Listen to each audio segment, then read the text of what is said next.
So just went to remove the secondary clutch here and grabbed my pulley puller off the shelf and realized we were missing a bolt out of it.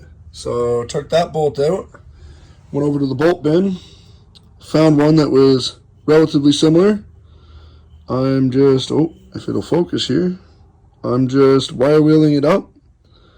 So the threads are clean, and we're going to put the pulley puller back together and get this secondary removed. As you guys can see, we're going to have clearance issues getting an impact on the end of the puller here. So we're going to go ahead and take the tire off. So got the outer wheel removed, and now I'm going to try my best to show you.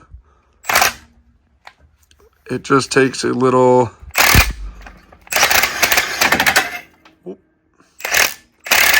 jar, and now pulley just comes right off.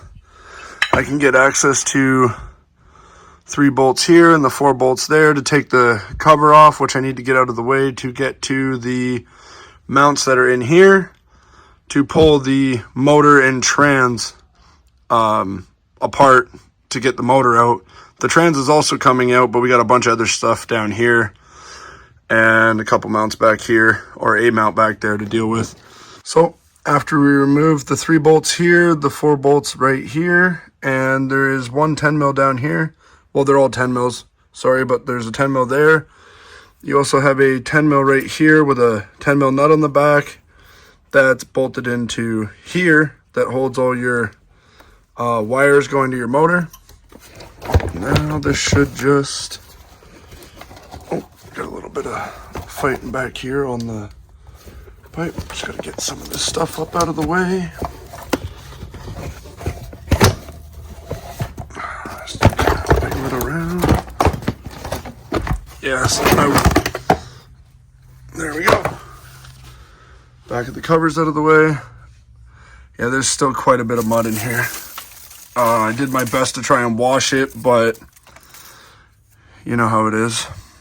So here's the 4 bolts to split your motor and your trans. And then there is 2 more bolts here. There is another twin to that on the other side, and there is also another plate like this.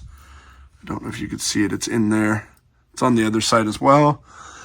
And then your motor should come right out. You got to disconnect your ground and your power wire from your battery. It's all in this loom that we took off the cover.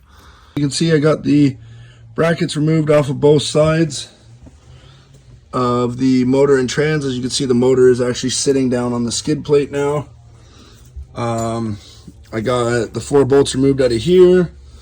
I disconnected the power wire from the solenoid right here, as it was just easier. I couldn't get this cup off to do it, but I did disconnect the ground wire. As you can see, it is right here. So we got the zip tie cut over here for this wire to get it out of the way. We also got no bracket on that side. So as far as I can tell, the motor's ready to come out. Yeah, there's a rag in there for the keep dirt out of the timing chain slot. I had a rag over the top of the motor, but it fell off, and I got to pull it apart to put the top end rebuild kit, the 570 Masters top end rebuild kit in. So I'm not too worried about it anyway. I might do some other things in there while we'll get it pulled apart. But yeah, we're gonna give her a yank out and see what happens. Alrighty guys, so I wrapped a ratchet strap around the front of the roll bar there and ran it to the motor mount here. As you can see, it's on bushings.